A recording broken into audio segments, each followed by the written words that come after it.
Warning: this content contains descriptions of historical practices that may be considered explicit or disturbing. Imagine trying to ignite a spark of romance while your grandma snored 3 feet away. Your in-laws, right there, the family cow, practically a chaperone. Or picture this: your wedding night, not just public, but graded. Welcome to the absolutely unhinged, hilariously awkward, and often horrifying world of intimacy throughout history. Privacy wasn't just rare, it was a luxury only kings could dream of. Bathing, optional. The rules? Stranger than fiction. Forget your dating app woes. Our ancestors faced challenges that would make you crawl under a rock. Today, we're diving into the most bizarre, the most invasive, and the most utterly insane ways humanity has managed to keep itself going. And trust me, after this, you'll never look at a locked bedroom door the same way again. Let's kick off this nightmare in colonial America, where young love faced an impossible dilemma. Courtship was essential, but privacy, that was practically witchcraft. So, they invented the bundling board. Possibly the most awkward piece of furniture ever conceived. Picture this. It's 1750s Pennsylvania. You, a young man, finally get permission to spend time with your sweetheart. But there's a catch. You both must lie in the same bed, fully clothed, a literal wooden plank dividing you down the middle. An intimate Berlin Wall. Sometimes, for extra virtue preservation, the girl would be sewn into a sack up to her armpits. Yes, sewn into a sack. Parents would sit nearby, casually knitting or reading the Bible, their watchful eyes burning holes through the air. Some even tied the boy's ankles together or put him in a special courting bag, a sleeping bag from hell. But here's the kicker. The delicious, scandalous twist: this system had a roughly 30% failure rate. Turns out, horny teenagers in the 1700s were just as resourceful as they are today. Who could have thought? This bizarre tradition wasn't born of prudishness alone. Houses were freezing. Fuel was expensive.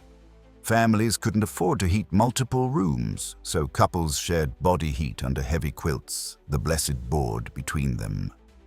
Historians have even found records of boards suspiciously worn down in certain spots, suggesting young lovers found ways to at least hold hands through convenient imperfections.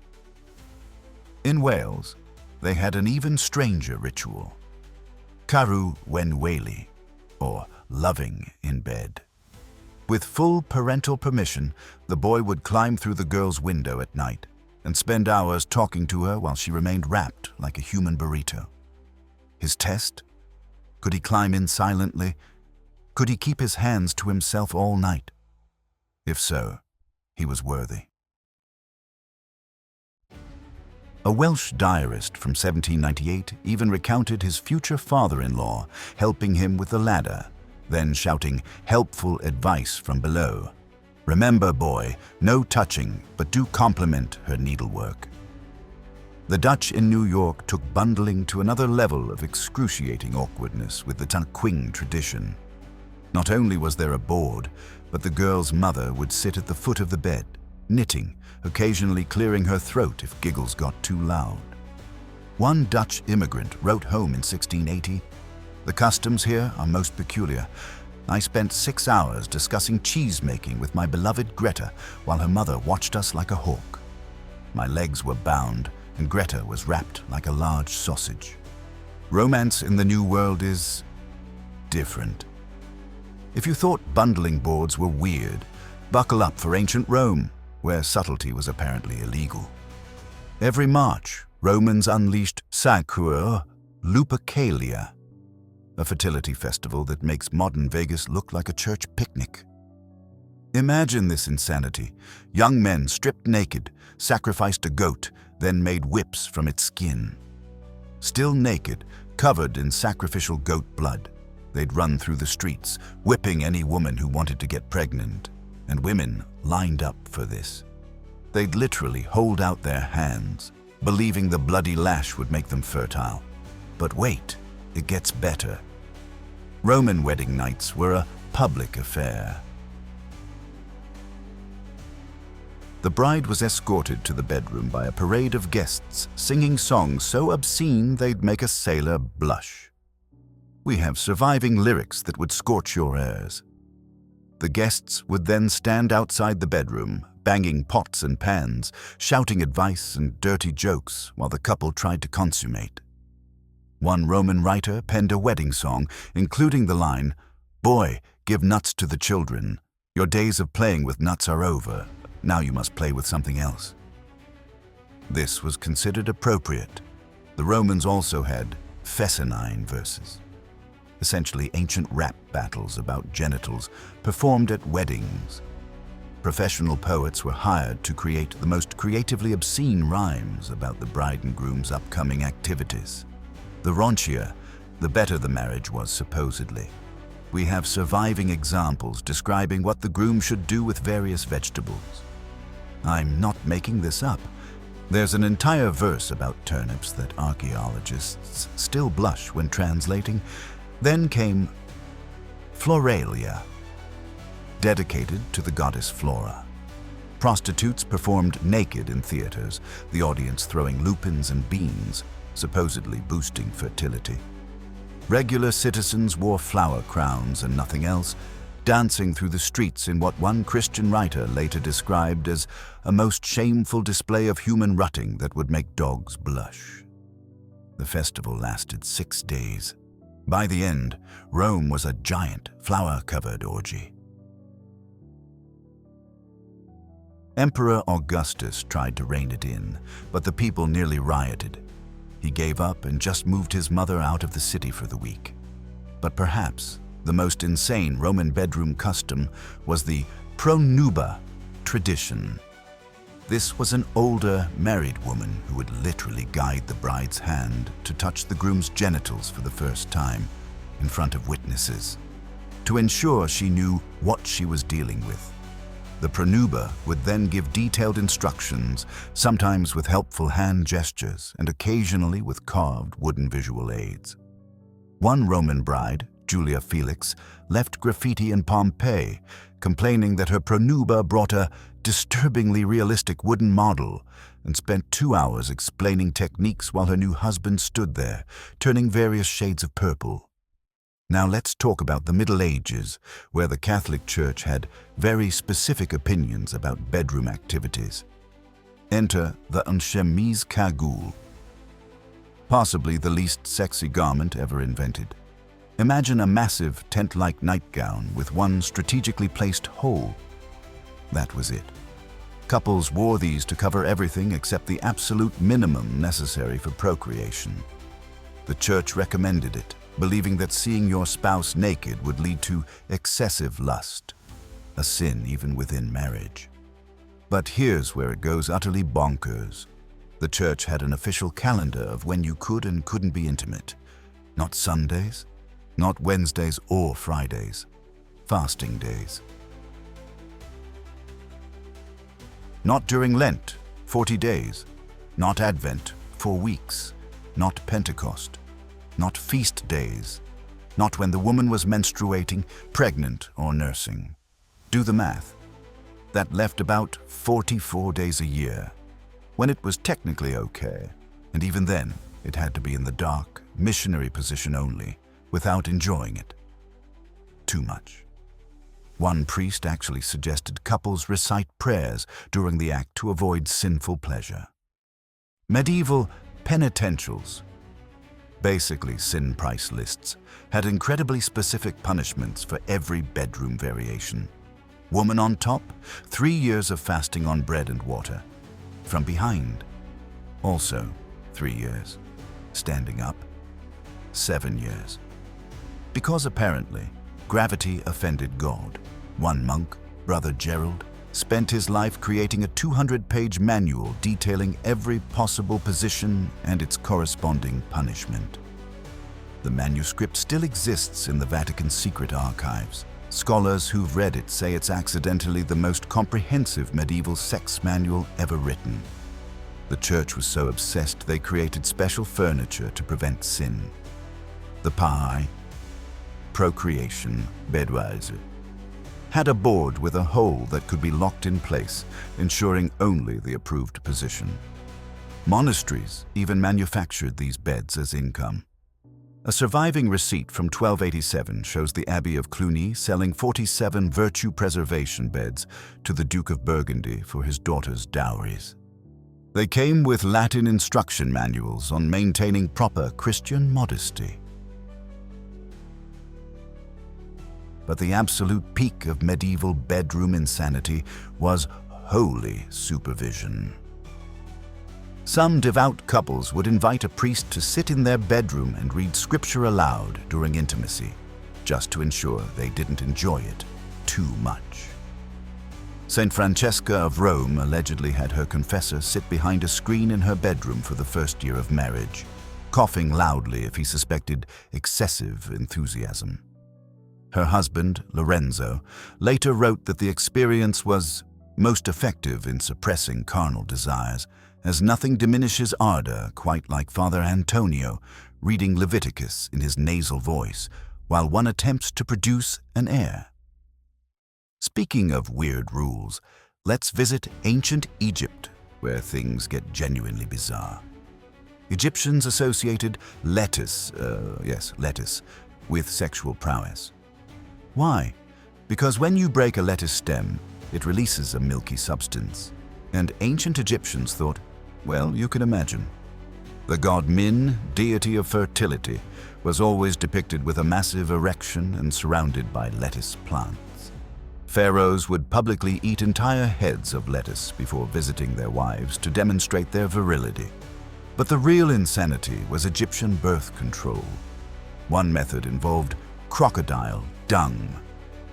Women would create a pessary, an ancient diaphragm made of crocodile feces mixed with honey.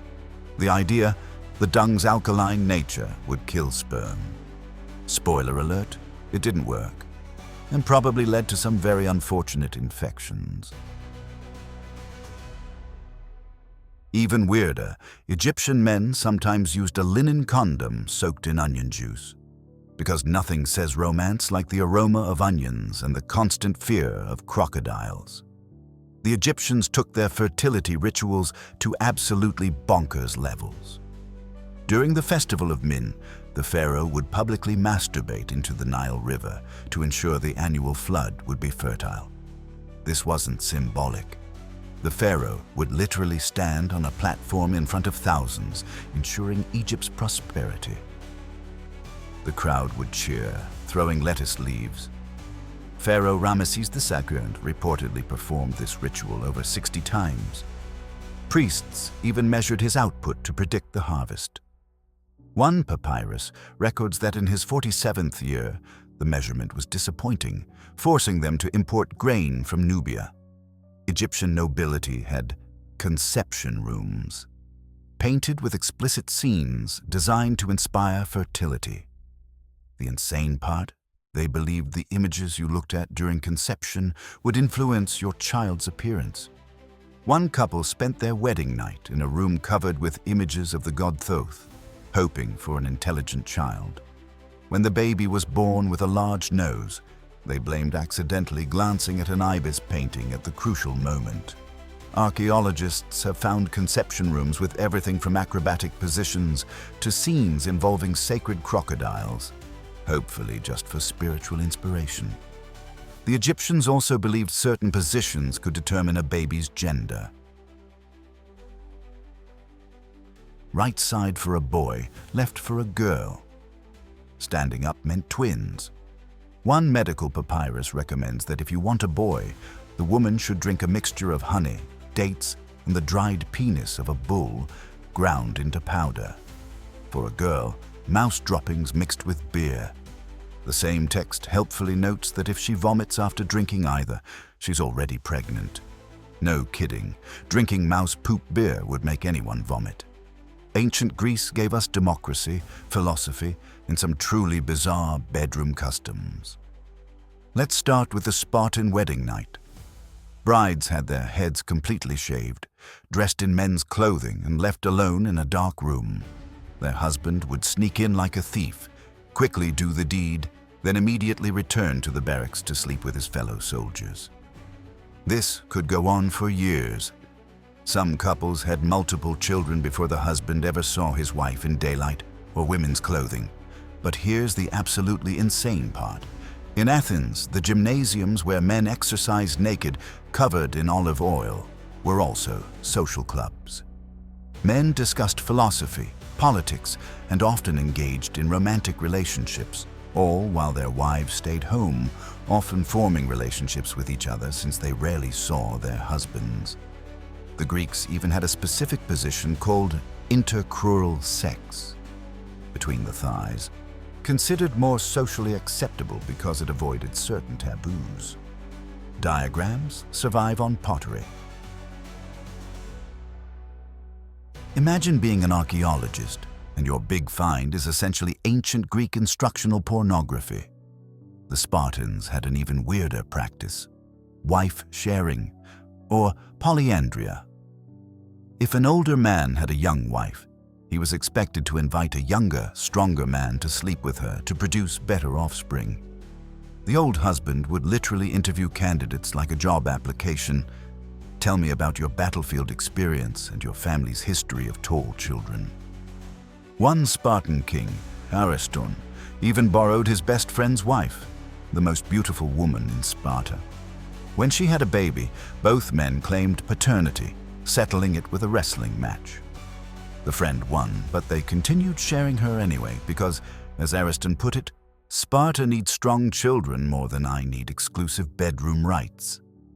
Greek symposiums, those famous philosophical drinking parties, had a post-dinner ritual called the oinkos, where guests would parade naked through the streets to the house of whoever they wanted to seduce. They'd sing obscene songs and perform athletic feats. One Athenian writer describes 14 naked philosophers showing up at his door at 2 a.m., doing handstands and reciting erotic poetry about figs. His wife allegedly poured a chamber pot on them from the window, considered a polite way of saying not interested. But the most bizarre Greek practice was the Athenian Adonia festival. Women would climb onto their rooftops and create Adonis gardens, quick-growing plants in broken pots that would sprout and die within days, symbolizing Adonis's brief life. During this festival, women would openly mourn, tear their clothes, and then engage in ritual orgies on the rooftops while their husbands were locked out of the house. Men would gather in the streets below, playing music and trying to catch glimpses. One Athenian husband bitterly complained to the city council that his wife threw clay pots at him when he tried to climb up, and the neighbor women cheered her on while doing unspeakable things with vegetables. The council's response? Basically, it's once a year, deal with it. Now, here's a problem that affected 90% of humanity for most of history: the one-room house. Whether you were a medieval peasant, a colonial farmer, or an ancient Roman pleb, your entire family lived in one room. This meant intimacy happened while your children slept inches away. Your in-laws were right there. Sometimes even the farm animals were in the corner. Medieval peasants developed a complex system of coughs, snores, and turned backs to signal, "We're not listening." Children were taught from an early age to pretend to be asleep when the bed started creaking. One historian found a diary from 1652 where a man complained that his mother-in-law would provide helpful commentary during intimate moments with his wife. In ancient Rome's insulae, apartment buildings, the walls were so thin that everyone knew everyone else's business. Juvenal, a Roman poet, wrote about hearing his upstairs neighbors so clearly he could tell you exactly what positions they favored. Some cultures developed sex furniture specifically for this problem. The Chinese had the love chair, a chair with very quiet joints that wouldn't wake the family. Vikings had special marriage beds with thick curtains, creating a tiny private room within the room. The situation was so universal that different cultures developed elaborate etiquette around ignoring what you heard. In medieval France, there was a saying, "The straw has no ears," meaning everyone in the shared sleeping area would pretend the straw mattresses made them deaf to nighttime activities. One French peasant's diary from 1389 describes his family of 12, all sleeping in the same room. When his eldest son married, they hung a single cloth between the newlyweds' corner and the rest of the family. The diarist notes, "We sang loudly during dinner for the first month to give them courage." Japanese families in the Edo period had perhaps the most elegant solution: the yobai system. Young men would silently sneak into houses at night and slip into bed with unmarried daughters with the full knowledge of the parents, who would pretend to be asleep. If the daughter accepted him, he'd stay. If not, she'd pinch him, and he'd leave just as silently. Parents judged the man's suitability by how quietly he could navigate their house in the dark. One father wrote he deliberately left pottery near his daughter's futon to test suitors' stealth. If they break nothing, they may be worthy. Young Taro destroyed 3 vases and stepped on the cat. He is not welcome back. But perhaps the most creative solution came from medieval Ireland: bundling bags with bells. These were special sleeping bags for unmarried couples, with small bells sewn all around them. Any excessive movement would create a racket, waking the entire household. One Irish chronicle mentions a particularly determined couple who learned to move so slowly they could be intimate without ringing a single bell, a process that apparently took 4 hours. The girl's father was so impressed by the young man's patience and determination that he immediately approved the marriage, saying, "Any lad with that much self-control will make a fine husband. Here's something that'll make you grateful for modern privacy: witness requirements for consummation." In medieval Europe, especially among nobility, consummation had to be verified. This meant witnesses, usually high-ranking nobles or clergy, would either stand behind a curtain listening, check the bed sheets afterward, or, and this is the worst, actually watch. When Prince Arthur married Catherine of Aragon in 1501, 7 witnesses stood in the bedroom to confirm consummation. The 15-year-old prince reportedly emerged and loudly declared, "Bring me a cup of ale, for I have been this night in the midst of Spain." Spoiler: historians think he was lying. In France, it was even worse. The entire court would escort the couple to bed, check they were both naked, then draw the curtains and wait outside. They'd return in the morning to inspect the sheets for evidence. Marie Antoinette had to endure this with dozens of French nobles essentially grading her wedding night performance. The witness tradition reached peak insanity with the marriage of Margaret of Burgundy to Louis, next in line for the French throne in 1305. Not only did 12 nobles watch the consummation, but they had a scoring system. They rated the groom's performance on vigor, duration, and probable success of conception. The scores were recorded in official court records. Louis apparently scored poorly in duration, but made up for it in vigor, earning a satisfactory with room for improvement rating.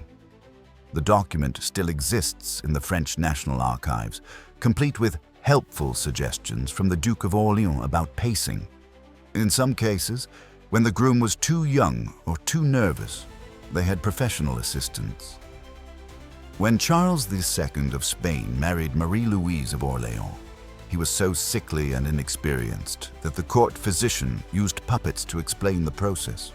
When that failed, they brought in palace servants to demonstrate behind a semi-transparent screen. The poor king was so traumatized, he didn't attempt consummation for another 3 months. When he finally did, 14 courtiers were present to cheer him on. One witness wrote, His Majesty required considerable encouragement and 2 glasses of fortified wine. The Byzantine Empire took things to another level with a virginity trial. Before royal weddings, the bride was examined by a panel of elderly women to confirm her virginity. Then, immediately after the wedding night, the same panel examined her again to confirm consummation had occurred. They had a checklist of physical signs, which they announced publicly to the court. One Byzantine princess, Theodora, apparently failed the second examination, leading to a 3-day theological debate about whether vigorous horseback riding could produce similar physical effects. The panel eventually decided she had definitely been riding something, and the marriage was declared valid. Before we wrap up, let's talk about ancient birth control, which ranged from ineffective to actively dangerous. Romans believed wearing a cat's liver in a tube on your left foot would prevent pregnancy. Ancient Greeks thought sneezing after sex would work. It doesn't. But the absolute wildest method comes from medieval Europe. Weasel testicles. Women would wear dried weasel testicles around their neck or thigh as contraception. The Trotula, a medieval medical text, recommended this, along with wearing a donkey's hoof or a child's tooth. One method involved a woman spitting 3 times into a frog's mouth after intercourse. But perhaps the most tragic was the use of mercury. In ancient China, women would drink liquid mercury, which did prevent pregnancy, by slowly poisoning them to death. The ancient world had some absolutely bonkers theories about how conception worked, leading to even more insane contraception methods. Aristotle believed women were just incubators for male seed. So, Greek women would try to make themselves inhospitable by eating hot foods and taking scalding baths. One Greek physician recommended jumping backwards 7 times after intercourse while sneezing and shouting, "Not today." He claimed a 60% success rate, though his sample size was suspicious since it was just his wife, who was probably already infertile from all the jumping. Medieval Europeans believed conception required simultaneous orgasm. So, one contraception method was simply ensuring the woman didn't enjoy herself, which, given medieval bedroom practices, probably wasn't that difficult. Some women wore amulets made from a mule's earwax mixed with mare's urine, believing it would make them temporarily sterile. The smell alone probably worked as contraception by keeping everyone at least 10 feet away, but the Romans win the prize for most disgusting method with their use of gladiator blood. Women would drink the blood of defeated gladiators, believing the warrior essence would fight off incoming sperm like tiny soldiers. Some entrepreneurial gladiators started selling their blood as premium contraception, claiming blood from victories was more effective than blood from defeats. One Roman merchant's wife reportedly spent a fortune on championship blood from a gladiator who'd won 20 fights, only to get pregnant anyway. She sued the gladiator for false advertising. The case went all the way to the Roman Senate, who ruled that blood efficacy could not be legally guaranteed. So there you have it, the absolutely insane world of ancient intimacy, where privacy was a myth, lettuce was an aphrodisiac, and your mother-in-law might be offering tips 3 feet away. The next time you're frustrated with modern dating, just remember, at least you don't have to wear a giant nightgown with a hole in it, get whipped by naked men covered in goat blood, or have your wedding night graded by a panel of nobles. Our ancestors managed to keep humanity going despite bundling boards, one-room houses, and the constant presence of disapproving relatives. If they could figure out romance under those conditions, maybe there's hope for all of us. No crocodile dung required. What's the weirdest historical bedroom fact you've ever heard? Let me know in the comments below if you can type through the second-hand embarrassment. And if you enjoyed this dive into history's most awkward moments, make sure to subscribe for more insane historical facts your teachers definitely didn't tell you about. Next week, we're exploring the absolutely revolting beauty standards of ancient times, including why Romans used gladiator sweat as perfume. Yes, really. Until then, remember, no matter how awkward your love life might be, at least you don't need congressional witnesses.